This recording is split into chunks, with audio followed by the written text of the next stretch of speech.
Hey there, welcome back once again. It's time for the golden age of DC Comics, 365 days, where I take this well-loved hardcover coffee table book given to me about 2 decades ago by one of my best friends. It has been surfing my coffee table ever since, and I found it is a great reason to have the comic book shop conversations that we used to have.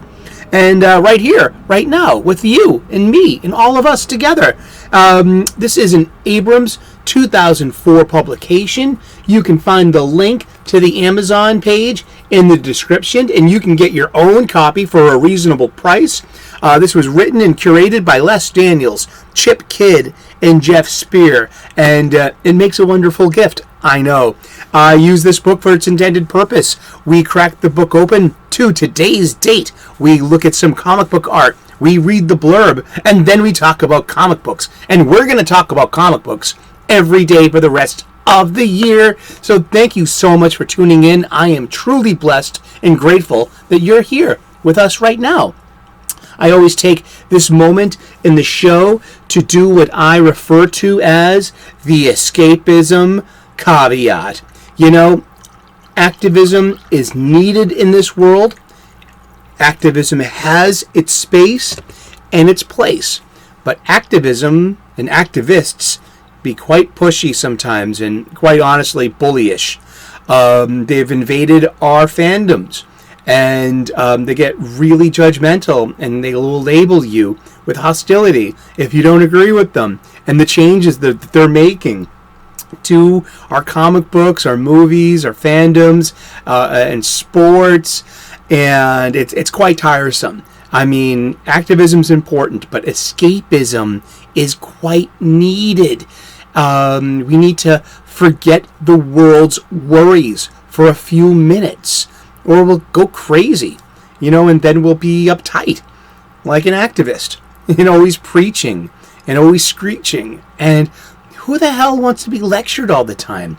We literally need a break from things, like a coffee break. Huzzah! What goes better with a coffee table book and coffee table talk than a great cup of coffee? So pull up a chair, grab a cuppa, and join us. So to the activists, God bless you, but stay out of our shit, for Christ's sakes. Oh my God. Really, who wants to be lectured all the time? That's called nagging. And it's to the point where it's better to ignore them than to listen to them. Is that what you really want? You want to be, come on. Just get over yourself. Stay in your lane. Oh,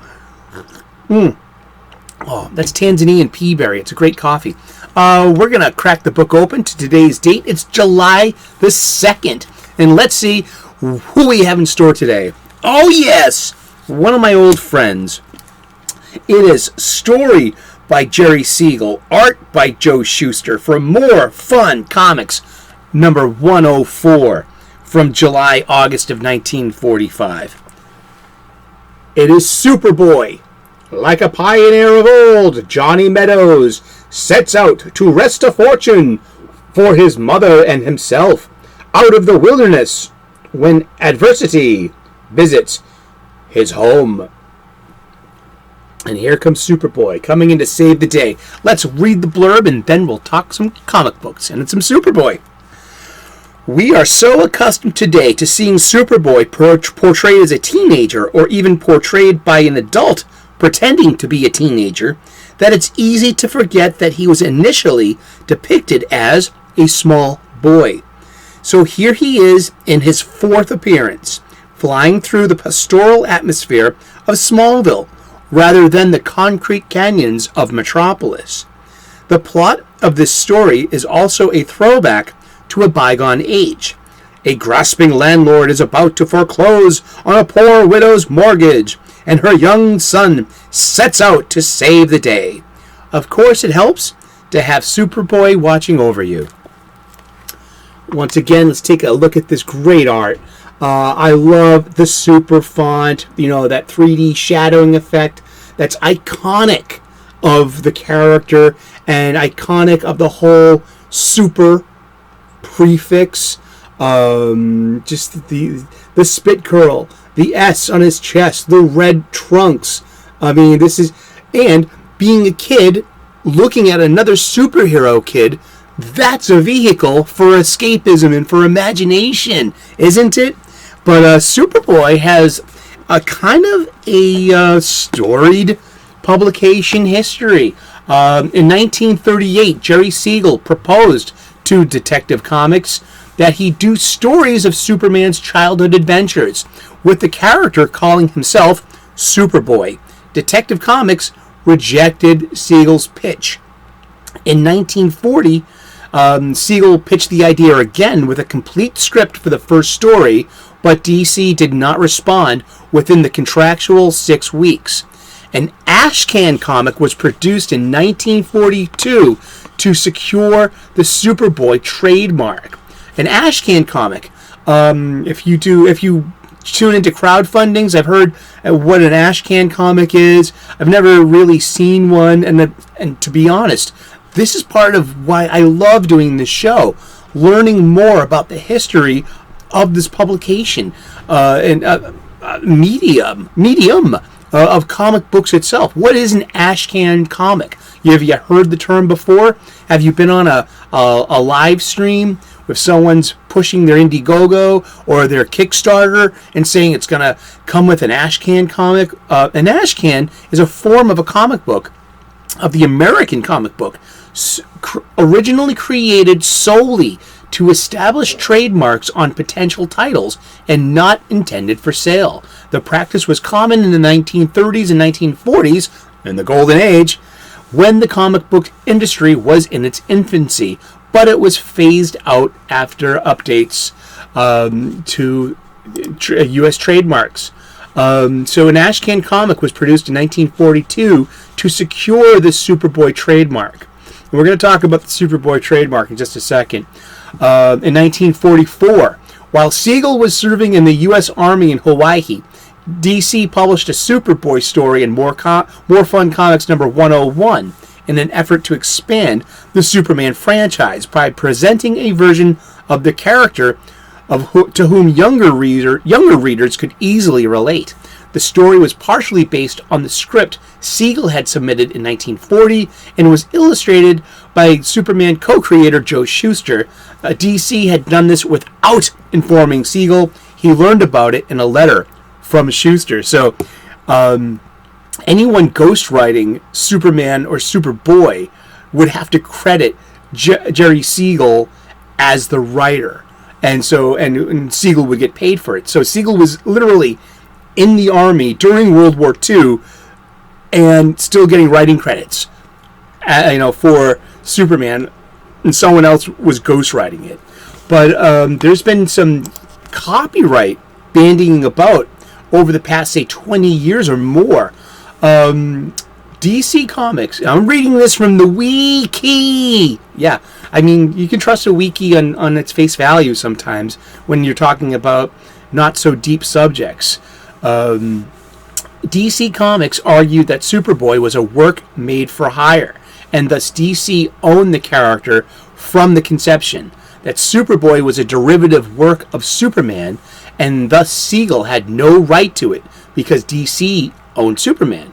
And that Superboy was a joint work between Siegel and Shuster, and thus Siegel's heirs lacked the majority interest required to terminate the copyright. And on March 23rd, 2006, Judge Liu concluded that the 1947-48 lawsuit, Judge Young already addressed and rejected the arguments, precluded relitigation.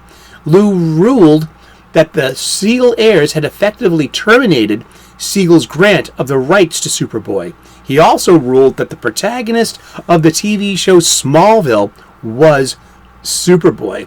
After Judge Larson took over the case in October of 2006, DC Comics moved for reconsideration of Liu's decision, and on July 27, 2007, Larson vacated Liu's ruling regarding the termination of DC's Superboy rights.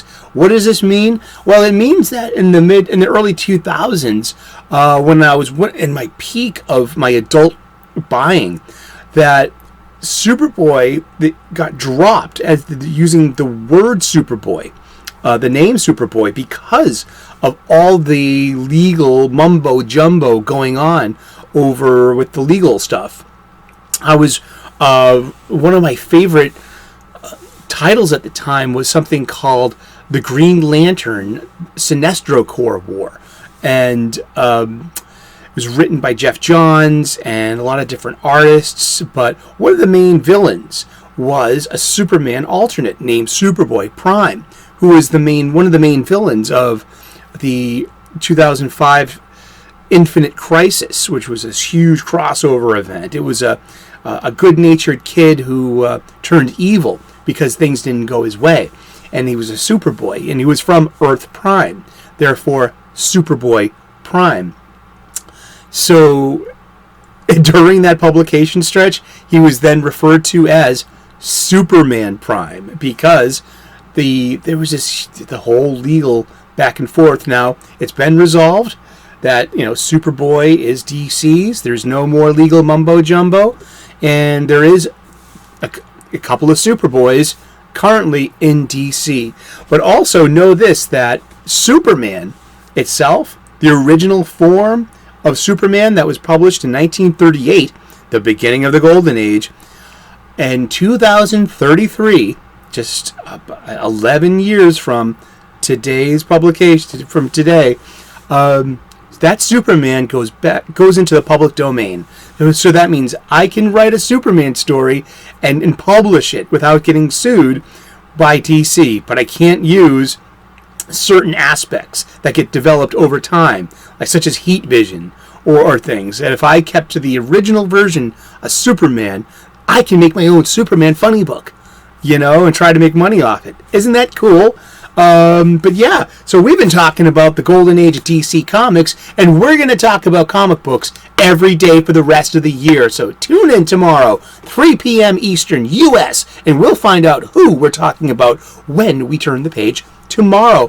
Thank you so very much for tuning in. Like and subscribe. Turn on those notifications. I would love to earn your subscription. I really would. I think you would really like to see some cooking videos. I'm a professional chef. I share with you some cooking hacks. I hear my soups are pretty popular. I'm also called the Sultan of Soup now. It's true. I'm an amateur theologian, an ordained minister, a spiritual guy. Hashtag lighten up. It's how a little bit of enlightenment can go a long way in your daily existence. It's really helped me a lot. And yeah, we make daily content here, so tune in. Thank you so much. God bless. Namaste. Good luck. And we will see you in the funny pages again tomorrow. Okay, cheers. Thanks.